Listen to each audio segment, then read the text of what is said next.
At narito na naman ang mainit na balita mula sa mundo ng politika. Mainit na usapin ngayon sa Senado matapos iginiit ni Senador Dante Marcoleta ang kanyang paninindigan laban sa umano'y mga tiwaling kasamahan sa kapulungan. Ayon sa mga ulat, ilang senador ang sinasabing nagtatangkang umanong gipitin si Marcoleta matapos nitong ibunyag ang ilang isyu ng katiwalian. Sa kabila nito, naninindigan ng senador na hindi siya uurong at patuloy na ilalaban ang katotohanan para sa bayan. Sa gitna ng mainit na debate, kapansin-pansin na lumalakas ang suporta ng publiko para kay Marcoleta. Ilang grupo at organisasyon ang nagpahayag ng pagsuporta sa kanila laban sa kontra-katiwalian. Sinasabing siya lamang daw ang may lakas ng loob na maglabas ng ebidensya laban sa kapwa mambabatas. Hindi rin nakaligtas sa batikos ang ilang senador na nila'y pilit tinatabunan ng mga isyong kinakasangkutan nila. Samantala, lumalabas na tila mas lalong nadidiin ng mga umano'y tiwaling senador dahil sa mga pananalita ni Marcoleta. Sa halip na umatras, mas lalo pa itong nagiging agresibo sa paglalantad ng mga dokumento at impormasyon na magpapatunay sa mga anomalya. Dahil dito, nagiging sentro ng atensyon ng Senado na tila nahahati ngayon sa pagitan ng mga kampi kay Marcoleta at ng kontra sa kanya. Sa ngayon, wala pang opisyal na pahayag ang Senado kaugnay ng issue, ngunit mariing sinabi ni Marcoleta na handa siyang harapin ng anumang kaso o bintang laban sa kanya. Giit niya, ang laban na ito ay hindi lamang para sa kanyang pangalan kundi para sa taong bayan na matagal nang naghahanap ng hustisya laban sa mga tiwaling opisyal. Laban daw ito ng katotohanan laban sa katiwalian at ayon sa kanya siguradong matatalo ang mga tiwali. At yan nga ang mga balitang ating pagkakatutukan at kung bago ka pa lamang sa aking channel ay huwag kakalimutang mag-like, share and subscribe para updated ka sa mga bagong balita dito sa Tatak Pinas.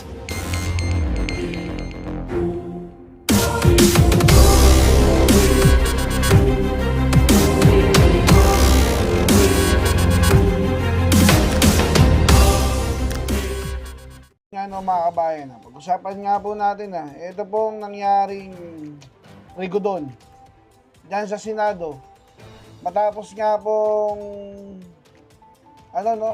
ma-kick out si Senator Chis Escudero bilang Senate President po.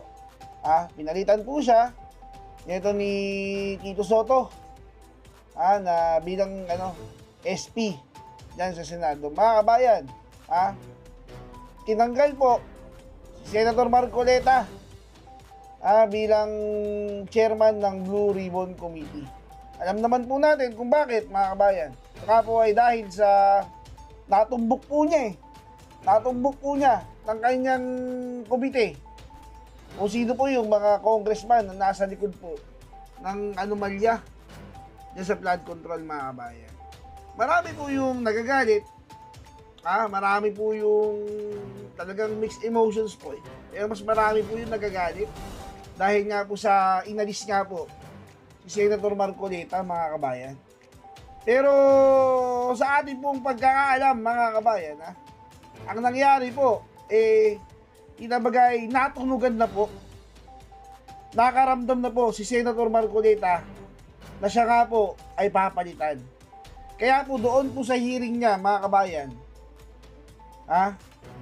nag-tell all na po, talagang nilabas na po, talagang kailangan matumbok na kung sino yung nasa likod ng mga flood control anomalies na yun, mga kabayan. Kasi nararamdaman na po si Senator Marcoleta na mukhang magkakaroon po ng cover up ito Kung hindi po nabanggit po yun ngayon, mga kabayan, tapos pinalitan po siya, maniwala po kayo sa hindi, cover up po ang mangyayari dyan. Hindi na po mababanggit si Romualdez. Hindi po mababanggit dyan. Sino? Yung mga si Saldico at yung kung sino-sino pang mga congressman na nabanggit nga po. Katandaan po ninyo yung mga diskaya, hindi po yan pinangakuan na mag-witness. Wala pong tulong na ibinigay dyan si Senator Marcoleta, kundi i-assure lang na lahat po ng sasabihin po nila na kung sino man po yung mga mababanggit nilang politiko masasampulan po ng Blue Ribbon Committee. At yun nga po ang nangyari. Kumanta po ang Diskaya, mag-asawang Diskaya. Nabanggit po yung mga politiko. Bagaman napalitan na po si Senator Marcoleta bilang Blue Ribbon Committee chairman, nagtagumpay naman po si Senator Marcoleta na unahan yung galamay ni Bongbong Marcos at ni Tambaloslos, mga kabayan. Kasi mga kabayan, ako, naniniwala ako na yung sinasabi ni Marcos Jr. na wala daw po siyang sasantuhin na kahit sino doon sa zona niya at maging sinasabi niya hanggang sa ngayon, props lang po yun. Sa totoo lang mga kabayan, tatakot po sila. Kasi bantakin nyo mga kabayan ng zona, nagpalakpakan po yung mga congressman eh. Bakit? Akala po nila, hindi po sila madadali. Kasi alam naman po nilang tokis lang yun. Tokis lang yun. Ni Bongit, mga kabayan. Sineryoso po ni Senator Marcoleta. Kaya po, napangalanan po sila. Papalakpak pa kayo, Di ba? Palakpakan sila ng zona eh. Kasi alam nila, walang mangyayari eh. Kasi tokis niya lang yung gagawin ni Bongit. Ngayon, tinutuo ni Senator Marcoleta. O di kanya-kanya na po silang palusot. Dahil napangalanan po sila. Di po ba? Ito po, panoorin po natin yung analysis mo dyan.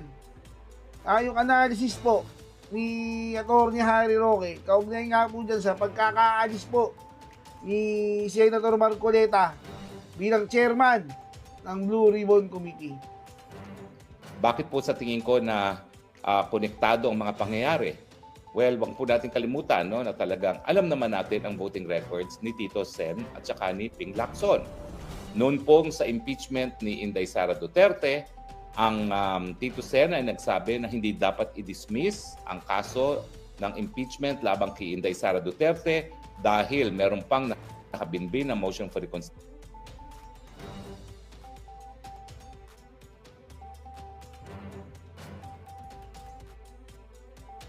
sa Korte Suprema.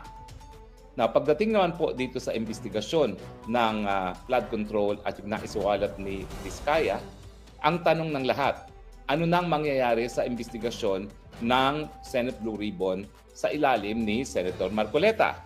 Ang inaasahan po ng marami dahil si Senator Marcoleta ay nahalal bilang chairman ng Senate Blue Ribbon Committee dahil sa liderato ni Senator Chis Escudero, malamang mapapalitan po si Senator Marcoleta bilang chairman ng Senate Blue Ribbon Committee. At tingin ko po, yan naman po ay sigurado. Dahil ang Senate Blue Ribbon Committee, yan po talaga isa sa pinaka-importanting komite dyan sa Senado.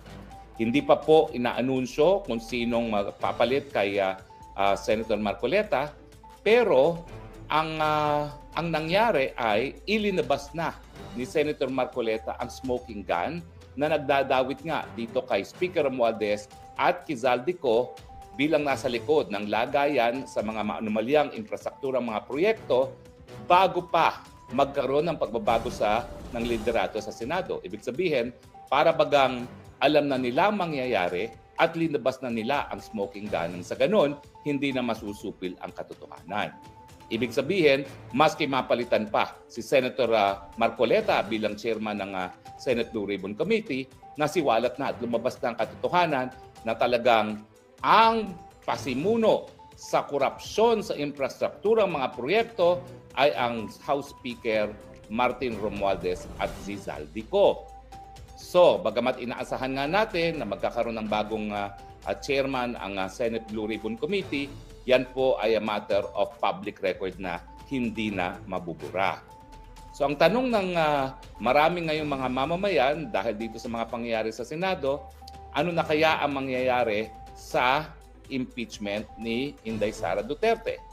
Well, ang status po niyan ay na-archive. Ibig sabihin, yan ay hindi natatalakayin muna ng Senado, bagamat kapag nagkaroon ng desisyon na bumaliktad ang Korte Suprema, mabubuksan muli, Ang problema po dyan kasi may issue pa na tama ba na magpatuloy nga ang impeachment na nagsimula sa 19th Congress hanggang 20th Congress.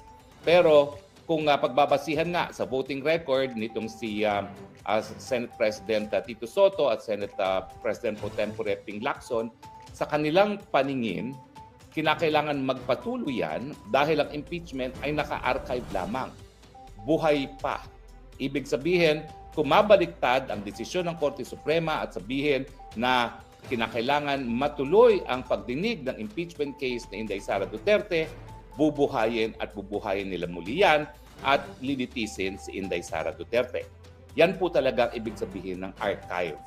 At dahil nga po itong si Senate President Tito Soto ay isa dun sa 4 lamang na nagsabi na hindi dapat ma-archive itong impeachment ni Inday Sara Duterte, inaasahan natin na bilang leader ng Senado, pag nabagong desisyon ng Korte Suprema, talaga naman pong mabubuhay muli ang patay na ang impeachment ni Inday Sara Duterte.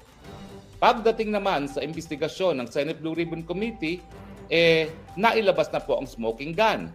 Pero narariyan naman ang pagkakataon na pasinungalingan ang naging testimonya ng mga diskaya sa kaparehong Senate Blue Ribbon Committee. At dyan po papasok ang importansya na kung sino ang papalit kay Senator Marcoleta bilang chairman ng Senate Blue Ribbon Committee.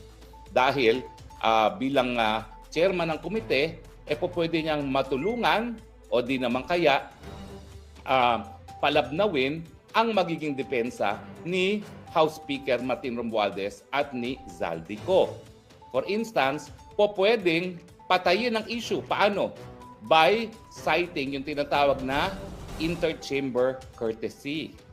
Na ibig sabihin, hindi dapat imbestigahan ng Senado ang kanilang mga kapwa mambabata sa mababang kapulungan. Kapag in-apply po yung interchamber courtesy na yan, parliamentary courtesy na yan, patay na pong investigasyon pagdating sa maanumalyang mga infrastrukturang proyekto, at least insofar as si House Speaker Martin Romualdez at si Zaldico are concerned. So ganyan pong kaimportante ang nangyari ngayon sa Senado. At naintindihan ko na kung bakit pinaspasan ng liderato ni Senator Escudero at saka ni Senator Marcoleta bilang chairman ng Senate Blue Ribbon Committee yung pagpapalabas ng smoking gun na nagtuturo bilang mastermind sa kakurakutan sa infrastrukturang mga proyekto ang House Speaker Martin Romualdez at Zaldico. Well, hindi pa natin alam kung sino ang magiging susunod na chairperson ng Blue Ribbon Committee. Well, pwede naman pong hindi nila tanggalin si Senator Marcoleta dahil alam naman nating lahat na kasapi ng maimpluwensyang Iglesia ni Cristo si Marcoleta. Pero ang tingin ko po, dahil wala naman pong eleksyon na mangyayari sa lalo mabilis na panahon, hindi masyado bibigyan ng halaga ng mayorya ngayon sa Senado ang impluwensya ng Iglesia ni Cristo dahil kaka-eleksyon lamang. So chances are 60% matatanggal si Senator Marcoleta. Now, ang inaasahan kong papalit dyan ay si Senator Ping Lacson. Pero dahil siya ay nahalal na bilang isang Senator pro tempore ng Senado, mukhang hindi siya ang uupo. Sino kaya ang uupo dyan? Well, titingnan po natin, no? Dahil isa pang pwede sanang umupo dyan ay yung dating chairman ng Senate Blue Ribbon Committee, si Pia Cayetano. Pero kanina, nagpahiwatig na si Senator Alan Cayetano na siya ay magiging miyembro ng minorya kasama ni Senator Villanueva. No? At syempre, ang kanilang ihahalal na minority floor leader siguro ay si dating Senate President Chis Escudero. So, mukhang hindi si Pia Cayetano ang uupo. Ang mga posible rin dyan dahil ang mga major supporters ni Tito Sen ay si Senator Loren Legarda. Pero si Senator Loren Legarda naman dati nang namuno ng Finance Committee na katumbas ng Senate Committee on Appropriations ng Kamara. So posible na ang susunod na pinaka-importanteng komite matapos ang posisyon ng mayorya ng majority floor leader na si Senator Mig Zubiri ay ibigay dun sa pang-apat na miyembro ng minorya na si Senator Legarda. At ang aking paboritong antivirus, dahil siya ay nasa kampo rin ni Tito Sen, asahan natin na mabibigyan yan ng napaka-importanting posisyon din. In fact, ang kutob ko, baka ibigay nila kay Risa Ontiveros itong Senate Blue Ribbon Committee. At ang mangyayari po dyan, dahil alam naman natin na magkakampi ngayon ng kaliwa, ang bangag, ang CPP-NPA, at ang mga loyalista, yan po ay katapusan na ng investigasyon dito sa maanumalyang mga flood control projects at iba't iba pang mga infrastrukturang proyekto. Bakit? Hindi nyo ba napapansin na napakatahimik nitong si Ontivirus pagdating sa ganitong issue? Tahimik! Kasi alam ko, marami rin siyang mga insertions na yung mga insertions na yan ay pinanggagalingan para sa suporta niya sa kanyang mga kakampi diyan sa kanyang party list group. So, yan po ang mga pangyayari. Nakakagalit dahil narinig natin ang testimonya ni Diskaya ng pinakamataas, ang pangatlong pinakamataas na opisyalis ng Republika ng Pilipinas, ang House Speaker, ang nasa likod ng mga anomalya sa flood control at infrastructure project sa DPWH. At nakakahelo dahil matapos yung ganyang investigasyon, matapos yung ganyang revelasyon, hindi tayo nakakasigurado na magpapatuloy ang paghahanap ng katotohanan sa Senado dahil nga dito sa pagpalit ng liderato sa Senado. At doon sa mga naniniwala na kinakailangan protektahan ang VP Sara bilang susunod na mamumuno ng bayan, well, meron na naman po tayong sleepless nights. Dahil under Tito Sotto, hindi po tayo nakakasiguro na patay na ang impeachment until February of 2026. Dahil sa kanyang voting record, naniniwala siya na hindi dapat ma-archive o patulugin ang kaso ng impeachment ni Inday Sara Duterte. So bagamat ang desisyon ng Korte Suprema ay nagbigay ng 1 taong impeachment free kay Inday Sara Duterte, ay nako, hindi na po tayo nakakasiguro na mayroon tayong 1-year impeachment free kay Inday Sara Duterte dahil napaka-tinde ng paninindigan ni Tito Sen na hindi pa dapat patulugin ang impeachment Inday Sara Duterte, maski ito pa ay nasimulan na ng 19th Congress at ngayon ay 20th Congress na. Pero, Harry Roque, ikaw nagsabi, ang mapapalitan si Speaker at ngayon ang napalitan si Senate President. Well, alam nyo kasi, wala naman kasi akong kakilala na naging kaklase sa Senado. Of course, halos lahat yung mga senador kakilala natin. Kasama natin tumakbo bilang senador sa unit team. Ang karamihan dyan. At dati pang kakilala, gaya ni Senate President Chis Escudero, high school pa lang, kakilala ko na yan. Pero wala naman sa akin kasi nagbalita na magkakaroon ng ganitong coup. Ang aking pagkakaintindi, nagkaroon ng ganitong coup dahil di umano, doon sa testimonya ng isang kontraktor na siya ay nagbigay ng 30 million na pangampanya kay Chis Escudero na sa tingin ko nga ay isang conflict of interest. At pangalawa, yung dami ng mga insertions di umano na ginawa ni Senate President, dating Senate President Chis Escudero. Hindi ko po alam kung totoo yung mga paratang pagdating sa mga insertions, pero ang katunayan ay yan ang lumalabas ng mga balita na ginamit yan ng bagong liderato ng Senado para maagaw nga ang liderato muli ng Senate President kay Chis Escudero. Pero ang malinaw dito, kung natanggal ang Senate President dahil yung testimonya na tumanggap siya ng pangampanya galing sa contractor sa kanyang probinsya at dahil sa mga insertions, bakit naman hindi matatanggal ang House Speaker na kinilala ngayon at tinuro ng mga Diskaya bilang tumanggap ng suhol? Bakit ang Senate President na na binigyan ng campaign contribution ng isang contractor natanggal sa posisyon dahil sa lack of trust and confidence sa kanyang mga kasama sa Senado, at ang House Speaker na sinabing siya ang tumatanggap ng suhol ay hindi matatanggal? So I stand by what I reported to you yesterday. Dahil yan naman po ay sinabi sa akin ng aking mga dating kaklase sa 17th Congress. At pangalawa, it does not make sense na kung matatanggal ang isang Senate President dahil lamang di umano sa mga insertions na ginawa niya nung nakalipas na taon na budget, bakit mananatili sa posisyon ang isang House Speaker na positively identified by a contractor, sila mismo ang nagbigay as having received 25% of the project cost nitong mga maanumalyang infrastructure projects na ito. So sa akin, kapag hindi natanggal ang Martin Romualdez bilang House Speaker, hindi po huhupa ang galit ng taong bayan. Dahil kung mga senador tinanggal ang Senate President dahil lamang doon sa paratang na siya ay nag-insert, dapat mas lalong magalit ang mga mababata sa lower house doon sa testimonya under oath na tumanggap ng suhol ang Senate, ang kanilang House Speaker galing sa isang kontratista para nga sa mga manaumalyang proyektong ito. So ibig sabihin, hindi pa po tapos ang pagpapalit ng liderato dyan sa Kongreso dahil ako naniniwala, hindi na po makakatakas sa responsibilidad itong si Tambaluslos dahil napakahirap pong itanggi ang testimonya under oath sa Senado na siya ay tumanggap ng 25% suhol. In any case, hindi naman po itong unang-unang pagkataon na nadawit ang inyong House Speaker sa lagayan.